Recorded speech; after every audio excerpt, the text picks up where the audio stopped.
गांव में एक रिक्शे वाला भीमा अपनी बीवी बेला के साथ एक छोटी सी झोपड़ी में रहते थे। वो बहुत गरीब थे। रिक्शा चलाकर जो भी कमाई होती थी उसी से घर चलाते थे। रिक्शे वाले की बीवी बहुत लालची और अकड़ू थी। बस सजने संवरने में ही लगी रहती थी। भीमा को देर रात तक रिक्शा चलाने को बोलती थी। एक दिन भीमा रिक्शा जल्दी चलाकर घर लौट आता है। अरे भगवान, कहाँ हो? जरा पानी तो पिलाना। अजी पानी बाद में पीना, पहले जो आज कमाया है वो सारा मेरे हाथ में रखो। भीमा वहाँ बिछी खाट पर बैठ जाता है और सारे पैसे अपनी बीवी के हाथ में देता है। ये लो भगवान, आज की कमाई। आज बस इतना ही? बाकी पैसे तुमने छुपा तो नहीं लिए? वो आज मैं जल्दी घर आ गया ना, तो ज्यादा नहीं कमा पाया। बेला गुस्से से भीमा को देखती है। अच्छा ठीक है, कल जल्दी जाना और देर से आना, और ज्यादा पैसे भी कमा कर आना। रात हो जाती है। दोनों सो जाते हैं और सुबह जल्दी उठकर अपना रिक्शा लेकर भीमा चला जाता है। जब बेला की सुबह आंख खुलती है तो उसका पति उसे सोया हुआ नहीं दिखता। अच्छा, आज तो जल्दी चले गए। ठीक है ना, आज ज्यादा पैसे कमाएंगे। भीमा अपना रिक्शा लेकर सड़क पर जा रहा होता है और रिक्शा रोकता है। अरे ओ रिक्शा वाले भैया, रिक्शा रोको। भीमा रिक्शा रोक लेता है। साहब, कहाँ जाना है? भारतपुर जाना है, चलोगे क्या? हाँ, चलूंगा साहब। कितने पैसे लोगे? 20 रुपए साहब। 20 रुपए? नहीं नहीं, मैं तुम्हें 10 रुपए दूंगा। चलना है तो चलो।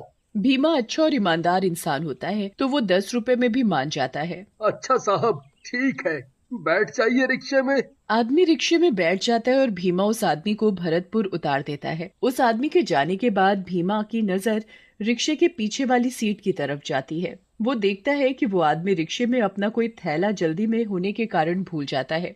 भीमा वो सामान उस आदमी को वापस लौटाने के लिए जैसे ही मुड़ता है तो वो देखता है कि वो आदमी तो बहुत दूर चला गया होता है। अब भीमा सोचता है कि ये सामान मैं उसको उसके घर जाकर दे दूंगा। सुबह से रात हो जाती है। रात के 11 बज जाते हैं। भीमा अब घर जाने की सोचता है। अब मुझे घर चलना चाहिए, बहुत देर हो गई है। आज भी कुछ ज्यादा पैसे हाथ नहीं आए।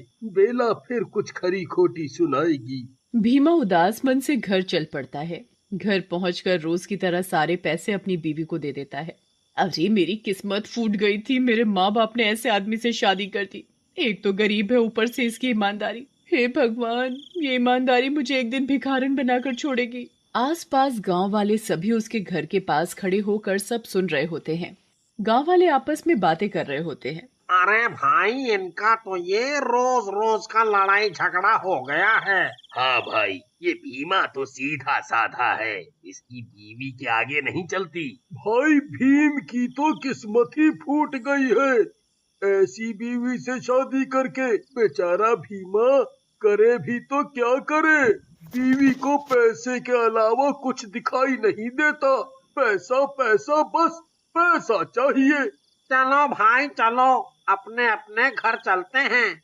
सभी गांव वाले अपने अपने घर चले जाते हैं। तभी बेला की नजर उस थैले पर पड़ती है जो वो आदमी रिक्शे में भूल जाता है। बेला जब उस थैले को खोलकर देखती है तो उसमें कुछ पैसे और कपड़े पड़े हुए होते हैं। बेला उसमें पैसे और कपड़े देखकर बहुत खुश हो जाती है।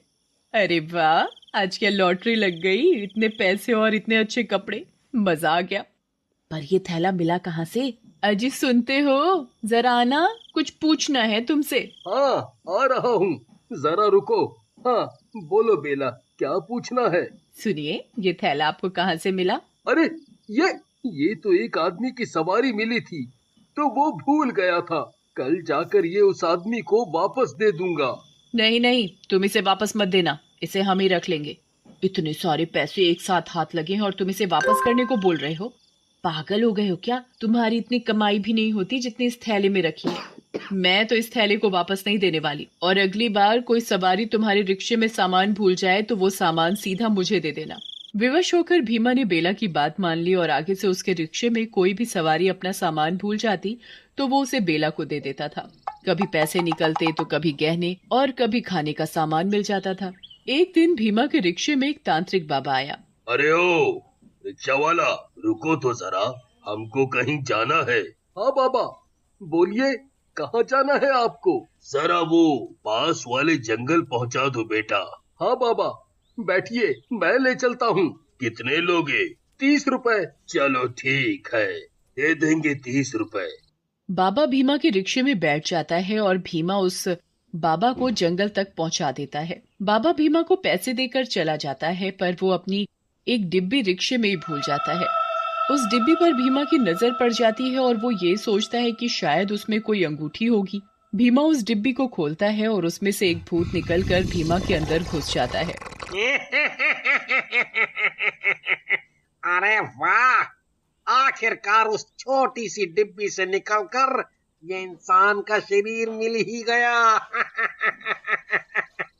अब मैं लोगों को मार मार कर खाऊंगा। उसी वक्त उस जंगल के रास्ते से एक आदमी जा रहा होता है और आदमी को वो भूत देख लेता है। अरे वाह, इतनी जल्दी शिकार भी मिल गया। आज तो मजे आ गए, मजे। इसे तो अभी मार के खाता हूँ। और फिर वो भीमा का रिक्शा लेकर उसके घर चला जाता है। घर जाने से पहले वो भीमा का रूप धारण कर लेता है ताकि उसको कोई पहचान न सके कि वो एक भूत है। अब घर के अंदर चला जाता है और अंदर जाते ही सो जाता है। आधी रात को बेला को कुछ आवाज सुनाई देती है और वो उठकर देखती है तो भीमा सोते सोते कुछ अजीब सी आवाज निकाल रहा होता है। बेला इस चीज को नजरअंदाज करके सो जाती है। जब बेला सुबह उठकर देखती है तो भीमा रोज की तरह रिक्शा लेकर जा रहा होता है। बेला को बाहर से कुछ गांव वालों की चहल पहल की आवाज सुनाई पड़ती है। अरे, आज गांव वाले इतनी चहल पहल क्यों मचा रहे हैं? ऐसा क्या हो गया? जरा देखें तो क्या हुआ। बेला घर से बाहर जाती है और एक औरत से पूछती है, क्या हो गया बहन, सब इतनी चर्चा में क्यों लगे हुए हैं? अरे बस पूछो मत बेला, आज सुबह एक आदमी जंगल के पास बड़ी बुरी हालत में मिला है। क्या बुरी हालत? कैसी बुरी हालत? क्या हुआ था उसे? ऐसा लग रहा था उस आदमी को किसी जंगली जानवर ने नोच नोच के खा लिया हो। सारी जगह खूनम खून हो रखी थी। मैं तो देखकर ही घबरा गई। अच्छा, लगता है हमारे जंगल में कोई जंगली जानवर घुसा है। मैं भी अपने पति से कहूंगी कि जरा संभाल के रिक्शा चलाए। हाँ बेला, तू ध्यान रखियो अपना। दूसरी तरफ भीमा के अंदर घुसा भूत रिक्शा चला रहा था। उसे जो भी सवारी मिलती उसे बैठा कर वो जंगल की तरफ ले जाकर खा जाता। ऐसा करते करते रात हो जाती है और वो भूत भीमा का रूप लेकर घर पहुंचता है। अगले दिन रात को बेला को फिर से कोई अजीब सी आवाजें सुनाई देती हैं। बेला देखती है कि उसका पति घर से बाहर कहीं जा रहा होता है। अरे, ये कहाँ जा रहे हैं? जरा देखूं तो सही। बेला उसका पीछा करती है। भीमा जंगल की तरफ जाकर फिर से भूत के रूप में आ जाता है। बेला ये सब देखकर बहुत घबरा जाती है। हे भगवान, ये क्या हो रहा है? मेरा पति भूत कैसे बन गया?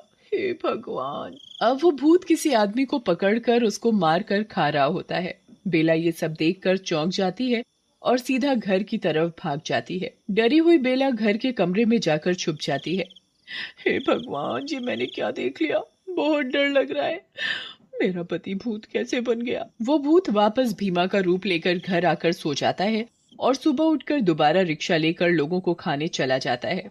बेला सुबह उठकर रात की बात याद करके उसका हाल सोचने लगती है। तभी उसे याद आता है कि उस जंगल में एक तांत्रिक बाबा रहता है। वो बाबा, अब तो वो बाबा ही है जो मेरी मदद कर सकता है। हाँ, अब मुझे उसी बाबा के पास जाना चाहिए। बेला उस बाबा के पास जाती है और उसे सारी बातें बताती है। बाबा बहुत बड़ा अंतर्यामी होता है, तो अपनी योग शक्ति से वो सब जान लेते हैं। मैं सब जान चुका हूँ। मैं तेरे पति के रिक्शे में बैठा था एक बार और मेरे हाथ में एक छोटी सी डिब्बी थी जिसमें मैंने एक बुरी आत्मा कैद करके रखी थी। वो डिब्बी मैं तेरे पति के रिक्शे में ही भूल गया और उस पर तेरे पति की नजर पड़ गई। तेरे पति ने उस डिब्बी को खोल कर देखा और तभी उसके अंदर वो बुरी आत्मा समा गई। हे भगवान, मेरे लालच की वजह से आज मेरे पति मुसीबत में पड़ गए। अब मैं कभी लालच नहीं करूंगी बाबा। अब क्या इसका कोई हल नहीं? अब मेरे पति कभी ठीक नहीं हो पाएंगे। नहीं नहीं, ऐसा नहीं है। तेरा पति बिल्कुल ठीक हो जाएगा। मैंने अभी अभी अपनी योग शक्ति से ये पता लगा लिया है कि डिब्बी अभी भी उस जंगल में पड़ी हुई है। मैं अभी उसे लेकर आता हूँ। बाबा जंगल से उस डिब्बी को लेकर आते हैं और बेला के साथ उसके घर जाता है और कुछ मंत्र पढ़कर उस भूत को अपने वश में कर लेता है। फिर बाबा उस भूत को भीमा के शरीर से निकालकर अपनी डिब्बी में दोबारा बंद कर लेता है और भीमा वापस अपना रिक्शा लेकर घर लौट आता है। शुक्र है भगवान का कि तुम सही सलामत घर आ गए। आज के बाद मैं कभी लालच नहीं करूंगी।